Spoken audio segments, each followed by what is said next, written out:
मनुवादी एक तरफ और एक अकेले डॉक्टर अंबेडकर एक तरफ। डॉक्टर अंबेडकर उन सभी पर भारी हैं और आज भी एक डॉक्टर अंबेडकर को पचा नहीं पा रहे हैं। सोचे अगर दूसरा तीसरा अंबेडकर पैदा हो गया तो इनकी हवा खराब हो जाएगी। आप देखिए जब मनु का विधान था तो जिसमें महिलाओं को मुंह खोलने की आजादी नहीं थी, घर की दहलीज पार नहीं कर सकती थी, सिर्फ भोग विलास की वस्तु समझा गया। लेकिन जब बाबा साहेब ने भारत का संविधान बनाया तो उनको राष्ट्र निर्माण के केंद्र में लाकर खड़ा कर दिया। आज महिलाएं जमीन से उठकर चांद तक पहुंच रही है, भारत के कोने कोने में जाकर दहाड़ रही है। ये किसी की वजह से नहीं, ये सिर्फ और सिर्फ डॉक्टर बाबा साहेब भीमराव अंबेडकर की वजह। आपकी जानकारी के लिए बता दूं, बाबा साहेब की भारत की बात छोड़ दो, जर्मन की बॉन यूनिवर्सिटी से संस्कृत पढ़ के आए थे बाबा साहेब। इनकी औकात भी नहीं है वहां पर पहुंचने की। देखिए हिंदू राष्ट्र कभी नहीं बनेगा क्योंकि संविधान बहुत बड़ा रोड़ा है हिंदू राष्ट्र बनने में, इसीलिए संविधान का विरोध करते हैं, इसीलिए बाबा साहेब का अस्तित्व खत्म करने की बात करते हैं। लेकिन उनकी सैकड़ों पीढ़ियां भी मर जाएंगी ना तो भी बाबा साहेब का अस्तित्व नहीं खत्म कर सकते। क्यों हिंदू राष्ट्र में सिर्फ हिंदुओं की बात होगी? हम तो कहते हैं अगर तुम्हारे अंदर इंसानियत है, मानवता है तो बहुजन राष्ट्र बनाओ ना इस देश को, संविधान राष्ट्र बनाओ इस देश को। क्यों नहीं बनाते? क्योंकि हम सभी लोग जानते हैं कि बाबा साहेब से बड़ा मसीहा हमारे लिए कोई नहीं हो सकता। हमारे मुक्तिदाता बाबा साहेब डॉक्टर अंबेडकर हैं और करोड़ों लोग जो शोषित हैं, पीड़ित हैं, वंचित हैं, उनकी आवाज डॉक्टर अंबेडकर बने। क्या बाबा साहब चाहते हैं देश में समानता हो, भेदभाव ना हो, भाईचारा हो सब में? क्या ऐसा देश बना? देखिए अभी तक तो वो देश नहीं बना क्योंकि अभी सत्ता पर हमारे लोग काबिज नहीं हुए हैं जो संविधान को मानने वाले हैं, जो समता न्याय और बंधुता में विश्वास करते हैं। क्योंकि सत्ता पर काबिज अभी वो लोग हैं जो संविधान को मानते ही नहीं। बाबा साहेब ने तो संविधान रूपी हम लोगों को दे दिया कि भाई ये संविधान जो है, अगर इस संविधान के अकॉर्डिंग ये देश चलता है तो पूरा देश आपको मैं बता दूं कि नंबर 1 देश बन जाएगा। लेकिन सत्ता पर काबिज लोग ना बाबा साहेब को मानते हैं और ना ही वो संविधान को मानते हैं। लेकिन बाबा साहब पे लगातार टारगेट हमले किए जा रहे हैं, आखिर ऐसा क्यों है?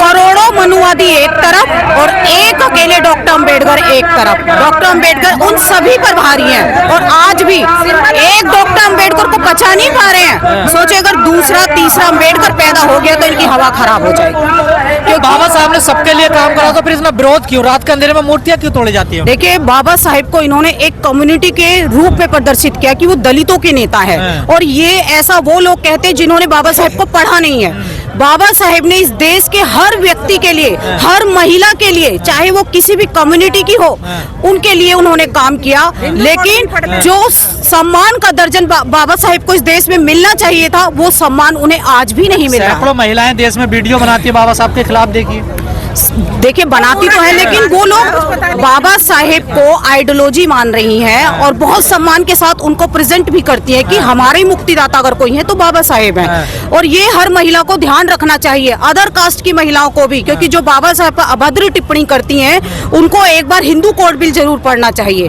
उनको जो मातृत्व लाभ बाबा साहेब ने मैटरनिटी लीव के माध्यम से उन महिलाओं को दिया है उनको पढ़ना चाहिए। समानता बराबरी के अधिकार बाबा साहेब ने दिए। आप देखिए जब मनु का विधान था तो जिसमें महिलाओं को मुंह खोलने की आजादी नहीं थी, घर की दहलीज पार नहीं कर सकती थी, सिर्फ भोग विलास की वस्तु समझा गया। लेकिन जब बाबा साहेब ने भारत का संविधान बनाया तो उनको राष्ट्र निर्माण के केंद्र में लाकर खड़ा कर दिया।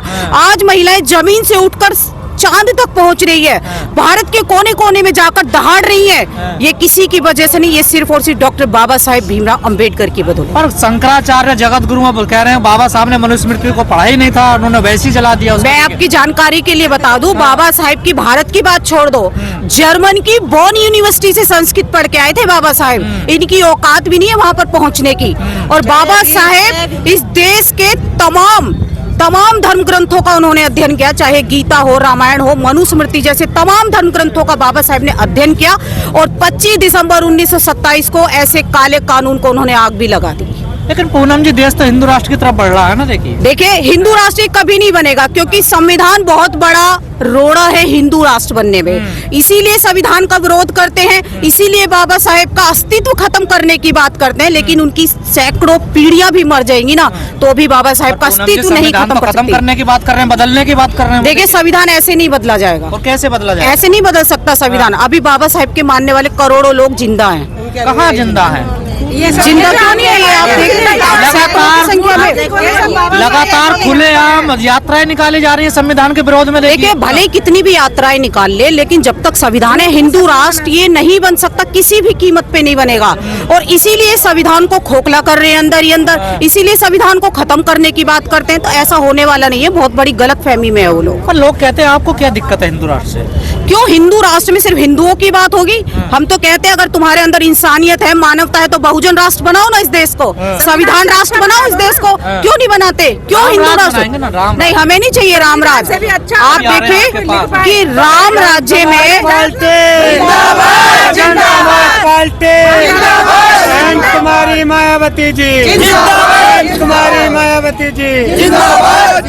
तो क्या देश समानता के रास्ते पे बढ़ रहा है? देखिए, अभी सत्ता पर वो लोग काबिज है जो संविधान को नहीं मानते हैं। जिस दिन बहुजन समाज के व्यक्ति वहां पर पहुंच गया, सत्ता उनके हाथ में आ गई। आप एग्जाम्पल के रूप में देखें कि जब बहन जी के हाथों में शासन सत्ता थी तो उन्होंने इतिहास बदल कर रख दिया। अगर उनके हाथ में फिर से शासन सत्ता आई तो डेफिनेटली इतिहास जरूर बदला जाएगा। हमारे लोगों को जागरूक होने की जरूरत है, सही को सही और गलत की गलत पहचान करने की उनको ज्यादा जरूरत है। देखिए, सत्ता आएगी डेफिनेटली। हमारा समाज जो है बहुजन समाज है, यानी बहुत बड़ा समाज है हमारा। हाँ, बहुजन समाज है, सारे हिंदू राष्ट्र बना रहे हैं। हम बताएंगे, ऐसा नहीं है। देखिए, जितने भी जो लोग हैं, ऐसा नहीं है कि लोग जागरूक नहीं हो रहे, लोग जागरूक हो रहे हैं। आप देखें कि सैकड़ों की संख्या में रैली में बहन जी की में इकट्ठे हो जाते हैं लोग, तो क्या वो उन्हें वोट नहीं देते होंगे? पूनम जी, कोई पिछड़ा दलितों को अपनी बेटी रोटी बेटी का रिश्ता करने के लिए तैयार है। देखिए, देखा नहीं आपने, जातिवाद अपने चरम पर है।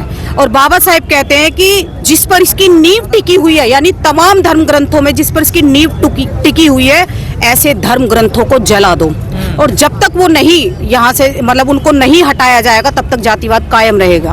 और ये आज भी बढ़ता हुआ जा रहा है, क्योंकि इनकी रगों में खून के साथ साथ जातिवाद का कीड़ा भी दौड़ता है। आप देखिए ना, हमारी बात छोड़ दीजिए, हम तो कुछ भी नहीं है। डॉक्टर बाबा साहब अम्बेडकर को सम्मान नहीं देते ये लोग आज भी, जबकि पूरी दुनिया में सर्वश्रेष्ठ। अभी पेरिस में बाबा साहेब की स्टैचू लगी है, अभी एक स्टार का नाम डॉक्टर अम्बेडकर के नाम पे रखा गया है। तो बाबा साहेब का डंका तो पूरी दुनिया में बज रहा है। वो भारत से निकलकर 7 समुंदर पार वो विचारधारा पहुंच गई है, और हर उस दबे कुचले शोषित पीड़ित व्यक्ति के साथ खड़ी है, उनकी आवाज बनकर डॉक्टर अम्बेडकर। पर भारत में जो बाबा साहब के साथ होता, बड़ा दुख होता है। बिल्कुल दुख तो होता ही है, लेकिन वो लोग बाबा साहेब को पढ़ते नहीं है। लेकिन जिस दिन उन्होंने बाबा साहेब को पढ़ लिया, आप देखिए कि वो उनके चरणों में नतमस्तक हो जाएंगे। और यहाँ पर भी अगर मैं बात करूं, क्योंकि जब तक इन्होंने बाबा साहेब को नहीं पढ़ा था, तब तक हम भी नहीं मानते थे। लेकिन जब हमने महापुरुषों को पढ़ना शुरू करा, तो हम भी उनके चरणों में नतमस्तक हो गए। बाबा साहब ने महिलाओं के लिए इतने काम किए, लेकिन आजकल के जो जगत गुरु हैं, वो मनोरंजन का साधन बता रहे हैं महिलाओं को। बिल्कुल मनोरंजन का साधन बता रहे हैं। राम भद्रा जैसे चार्य, जो जिनको शर्म नहीं आती, जिनकी शादी नहीं हुई अभी तक, वो महिलाओं को खिलौना बता रहे हैं। जबकि आप देखिए कि ये सारी चीजें मनुस्मृति के अकॉर्डिंग होती थी। महिलाओं को भोग विलास की वस्तु समझा जाता था, बच्चा पैदा करने की मशीन समझा जाता था। लेकिन बाबा साहेब डॉक्टर अम्बेडकर ने उन महिलाओं को उस दलदल से बाहर निकालकर राष्ट्र निर्माण के केंद्र में लाकर खड़ा कर दिया कि ये भी इंसान है, इनको भी हक अधिकार चाहिए, इनको भी सम्मान का दर्जा मिलना चाहिए। और वो सम्मान का दर्जा बाबा साहेब ने हमको दिया। लेकिन पूनम जी, आजकल देखने को मिल रहा आरक्षण पर बड़ा हमला हो रहा, कहा जा रहा कि आरक्षण को खत्म कर देना चाहिए। देखिए, जब तक जातिवाद है, आरक्षण खत्म नहीं होना चाहिए, क्योंकि इसका जो आधार है वो आर्थिक नहीं था, जातिवाद था। कि सैकड़ों लोगों को समाज की मूल धारा में मिलाने के लिए जो है आरक्षण की व्यवस्था की गई। लेकिन आज चंद मुट्ठी भर जो लोग हैं, वो कहते हैं कि आरक्षण का जो आधार है वो आर्थिक होना चाहिए, जबकि आर्थिक नहीं होना चाहिए इसका आधार। बोला, आपको नहीं लगता देश पाखंडवाद और धर्म में उलझ गया है? बिल्कुल।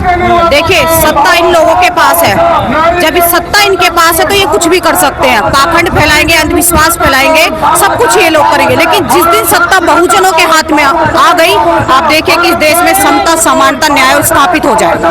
उम्मीद है आपको आएगी बहुजनों के हाथ में सत्ता? बिल्कुल डेफिनेटली आएगी। लोग जागरूक हो रहे हैं और अपने हक अधिकारों को बचाने के लिए, अपने सम्मान को बचाने के लिए वो आगे आए, क्योंकि हमारा मान सम्मान अगर सुरक्षित रह सकता है तो वो सिर्फ बहुजन समाज पार्टी। सारी पार्टियां तो बाबा साहब का गुणगान कर रही है, फिर भी क्यों नहीं हो पा रहा है? देखिए, वो सब दिखावे के लिए करती हैं, वो सिर्फ दिखावे के, क्योंकि आज किसी का भी काम बाबा साहेब के बिना नहीं चलता है, तो वो दिखावे के लिए वो सारी बातें करती है। मन में उनके अंदर जहर भरा पड़ा है बाबा साहेब को।